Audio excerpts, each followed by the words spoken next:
Hola, Loy, encantado de saludarte. Igualmente, un saludo. ¿Cómo va? Muy bien. Y viendo ver el libro cómo funciona. Oye, ¿cómo surge la idea de publicar a través de Stranger Things? La idea, de hecho, fue de Martí. Martí Ujú. fue el que, bueno, los dos somos fans, no, nos conocemos porque yo ya había publicado con Redbook antes, entonces él me propuso básicamente hacer yo todo lo que era la parte musical de la serie, es decir, hacer un análisis de las canciones que aparecen, por qué aparecen, en qué momentos, y toda la banda sonora en general, mientras él en principio se ocupaba más del resto de referencias, cómics, libros, películas, etcétera. Y para situar a los oyentes, ¿qué se trata de contar en esta obra? A ver, el libro lo que hace es no es un libro sobre la serie en sí, sobre digamos un Sí. aspecto argumental, sino sobre las referencias. Es decir, se llama A través de Stranger Things y lo que busca es un poco revisar esa nostalgia que es parte fundamental de la obra, de la serie, y buscar esas referencias que en principio son americanas, pero que todos los que tenemos una cierta edad pues conocemos de nuestra infancia o nuestra juventud, y hacer un poco un ejercicio de eso, de nostalgia, del oye, ¿te acuerdas de? No, eso que nos gusta a todos hacer muchas veces Sí, sí.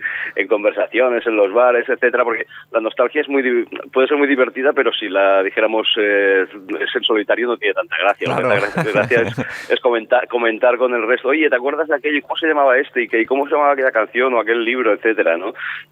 Y lo que busca un poco el libro es eso, es decir, hacer un repaso y coge, que la gente cuando coja el libro y lo lea, pues tenga esa preguntamiento, ostras, ¿te acuerdas de? ¿Sabes? Hmm. Y aparte es un libro que está editado dentro del nuevo sello de Look, de Mini Look, dentro de Redbook Ediciones. ¿Tú sabes por dónde andará este nuevo sello? Pues no, ahí me has pillado. No es Ay, que sea top secret, se no es que encarga sea top Martí, ¿no? secret, pero Supongo. no lo sé. Exacto, esto ya es una pregunta para Martí. Bueno, de la serie Stranger Things, yo ahora mismo todavía no estoy enganchado porque, bueno, ya sabes que ahora mismo hay un volumen de series que es imposible Sí, sí, es acapararla. imposible, es ¿Cuál imposible. sería el plato fuerte de esta serie? ¿Cuál dirías que es el plato fuerte? El plato fuerte, desde luego, para mí es lo que he comentado, el aspecto nostálgico, es Hmm. decir, el aspecto de hacer una referencia. Por un lado, tiene un guión atractivo, tiene un guión que incluye ciencia ficción, conspiranoia, aventuras un poco entre infantiles y adultas. Está muy bien conjuntado todo y puede enganchar, pero yo en general creo que todo el mundo piensa que sin esas constantes referencias a la década de los 80, que está muy focalizada porque ocurre en esa época, a principios mediados de los 80, entonces esa referencia ha cogido a todo un volumen de público, ¿no?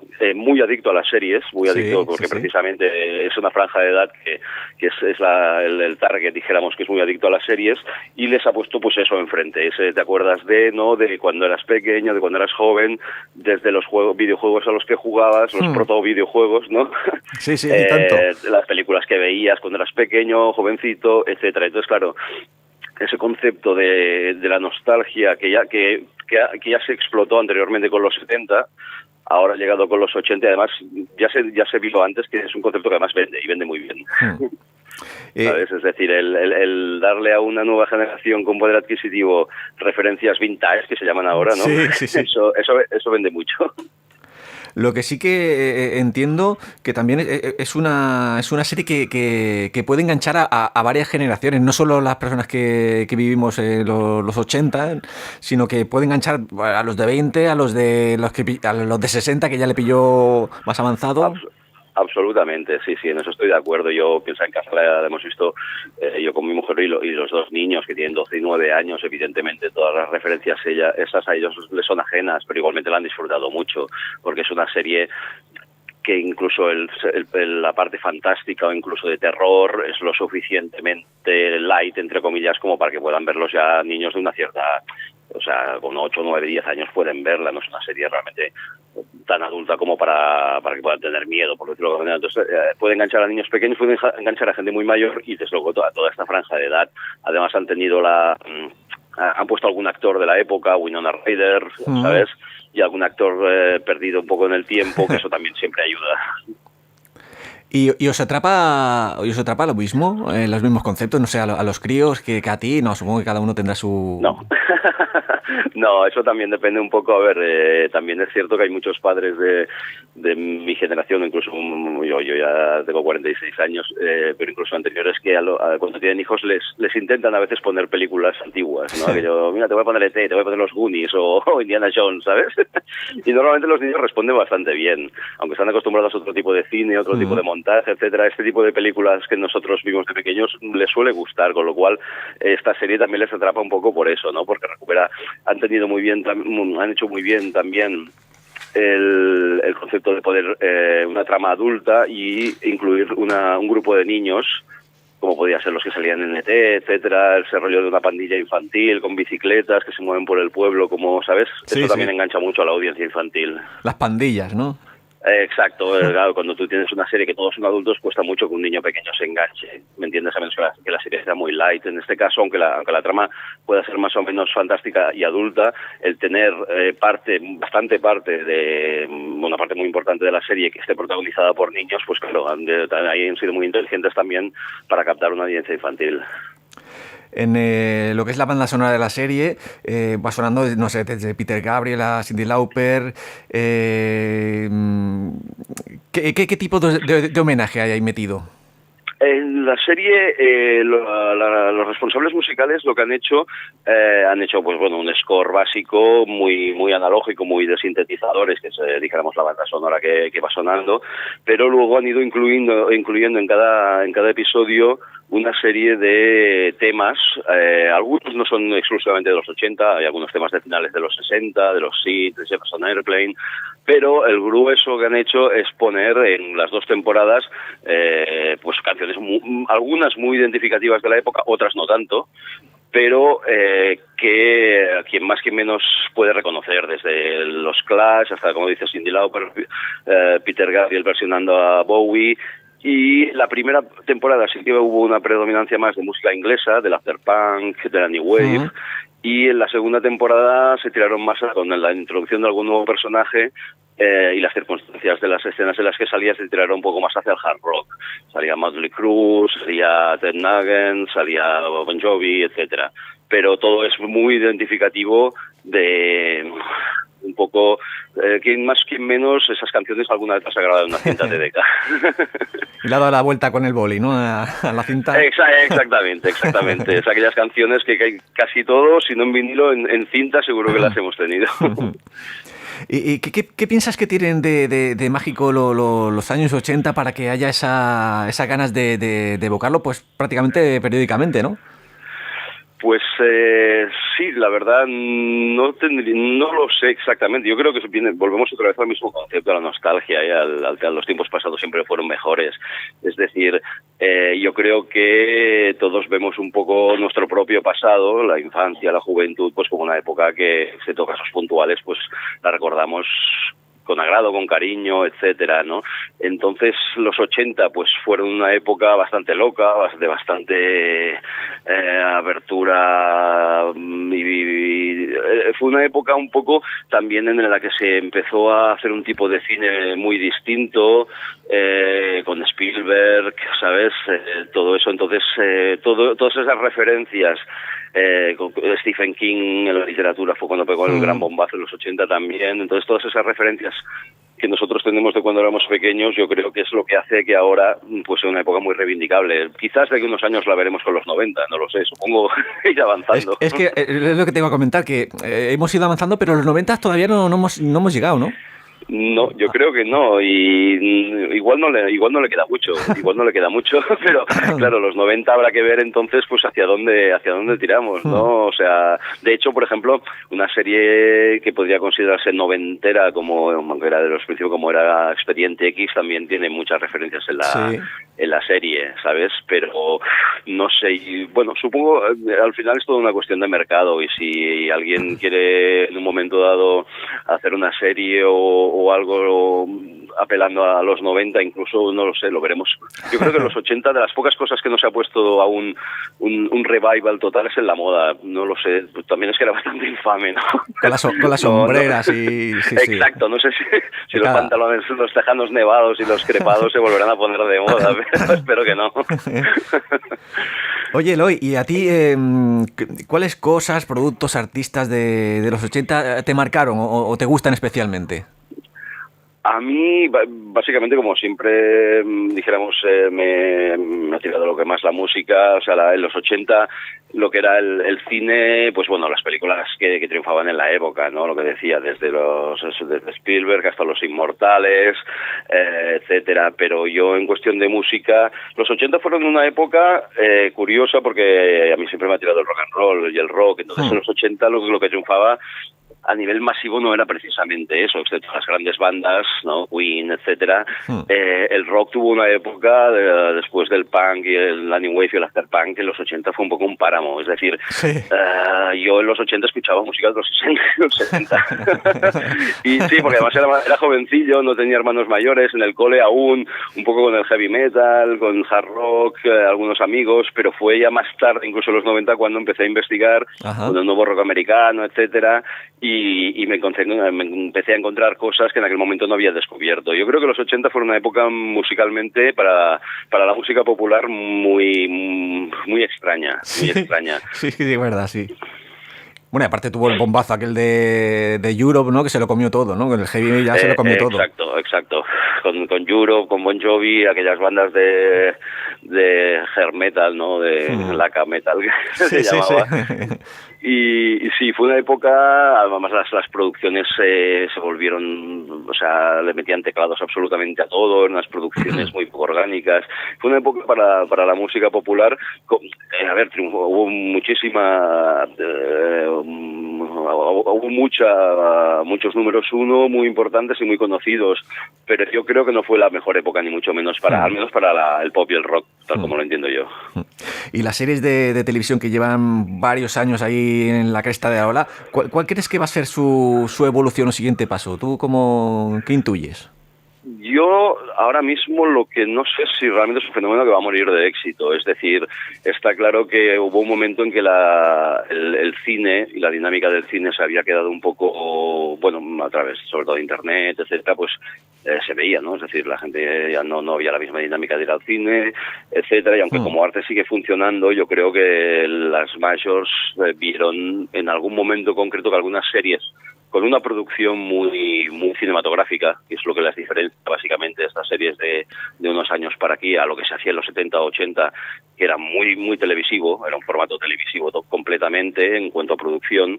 Se empezaron a meter en un formato de seriales, pero con una producción muy cinematográfica, y vieron que la gente se enganchaba a eso, ¿sabes? Entonces, eso, unido también creo a que, bueno, el formato de 45-50 minutos por episodio hace que sea mucho más fácil ver episodios sueltos, sobre todo cuando ya tienes una edad, tienes niños, ¿no? Y dices, oye, no puedo ponerme aquí entre semana una peli de 2 horas.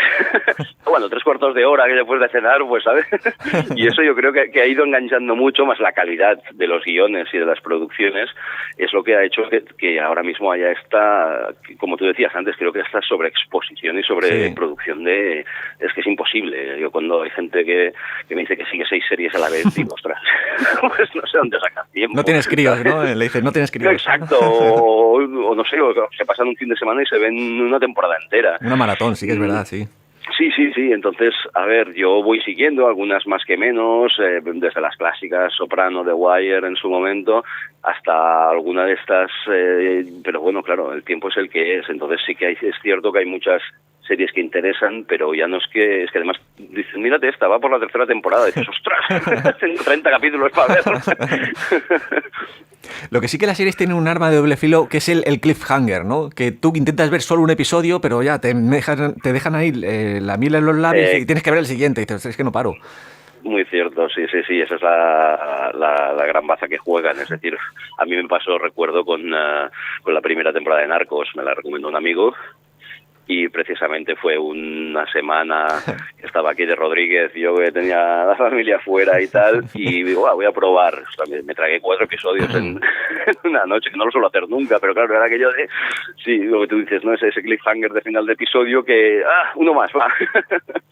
Es una especie de droga que les funciona muy bien. A ver, yo creo que es un fenómeno también que ha servido mucho para revitalizar la industria, es decir, no solo para los actores, las actrices, directores, que en un momento dado se encontraban en un punto muerto en sus carreras, ¿sabes? O con muchas dificultades para montar una producción cinematográfica, y que se han dado cuenta de que aquí pueden seguir ganándose la vida. Sí, no, es que antiguamente salir en publicidad o en una serie era prácticamente que estabas enterrando tu carrera, y ahora es todo lo contrario. Exactamente, bueno, sí, tienes razón. Antes era un poco la televisión el cementerio de elefantes.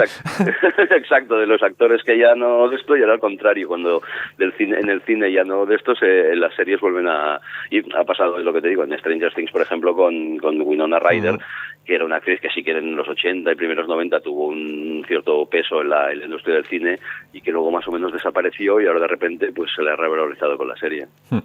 Y a nivel de presentaciones a través de Stranger Things, ¿cómo está el tema? ¿Se han hecho? ¿Se van a hacer? ¿El tema de San Jordi cómo está? Sí, supongo, bueno, Redbook tendrá su sitio en San Jordi. Estamos pendientes aún de coger fecha para presentar el libro. Y más allá de eso, pues nada, hacer un poco de promo a través de radios, a través de alguna entrevista en medios, y bueno, a ver si la cosa funciona. Yo creo que es un libro que, bueno, como ya has visto, gráficamente es muy atractivo. Es un libro que no es exhaustivo, porque creo que tampoco hay que hacer una tesis doctoral sobre una serie como esta.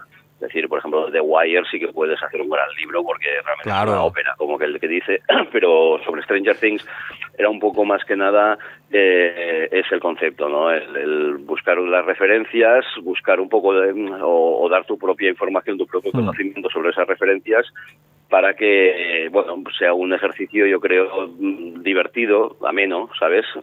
Y por eso también tiene esa parte gráfica del libro que es muy atractiva. Sí, no, y aparte es que es eso, un homenaje continuo a Steven Spielberg, Kubrick, John Carpenter, Tolkien, Lovecraft, es que es un no parar. Entonces, claro, eso gusta meterte en las páginas y disfrutarlas. Exacto, sí, porque además es muy... el ejercicio ese de ir leyendo, que te vayan recordando, ¿sabes? O corroborando tú mismo tu propia opinión. Es verdad, ¿sabes? Incluso cuando ves la serie, claro, yo la he visto 2 veces para ir captando cosas que se me podían haber escapado en un primer visionado. Entonces sí que es cierto que si cuando te fijas, porque en tal momento, mira, esto aparece aquí que en la primera no lo había visto, ¿no? Algún póster, alguna máquina de videojuegos, alguna cosa que en una primera vez no te fijas, pero que a la segunda está ahí, está por algo, ¿sabes? Y además del libro no sé si... ¿Qué otros proyectos están metidos actualmente? ¿Qué te quita el tiempo? ¿Qué me quita el tiempo? Pues de momento, ahora mismo también para Redbook estoy haciendo ellos hacen una guía hacen guías del rock and roll, sobre diversos estilos, y ahora mismo junto a otro escritor amigo aquí de Barcelona estamos haciendo una guía del punk rock, del punk, desde el 76, 75, 76, pues hasta la actualidad, punk, hardcore, etcétera. ¿Pero a nivel internacional, nacional o...? Sí, a nivel internacional. Y bueno, estas guías siempre tienen una estructura de historia del género, cultura, etcétera, una guía de artistas internacionales y luego una parte de artistas tanto nacionales como latinoamericanos. O sea que entonces estás ahora metido escuchando punk todo el día y recuperando muchos discos, y la verdad lo estamos pasando muy bien porque este tipo de libros es eso, también haces un ejercicio de nostalgia, ¿sabes? Entonces recuperas de la estantería muchos discos que tenías sin escuchar durante mucho tiempo, y tú mismo también te conformas un poco la historia del movimiento, ¿no? Es decir, el punk y todos los subgéneros que ha generado, pues bueno, pues es un ejercicio divertido. No, sí, aparte es eso, convertir tu hobby en un proyecto, pues es algo siempre chulo, ¿no? Sí, evidentemente. O sea, a mí siempre me ha gustado escribir sobre música, ya de muy joven, en revistas, en fanzines, donde fuera. Y bueno, cuando llega el momento de que puedes publicar, ¿no? Pues siempre es una satisfacción. Oye, ¿y con qué titular o último mensaje te gustaría que se quedasen los oyentes? No sé, respecto al libro, los 80, las series, ¿con qué frase nos quedamos?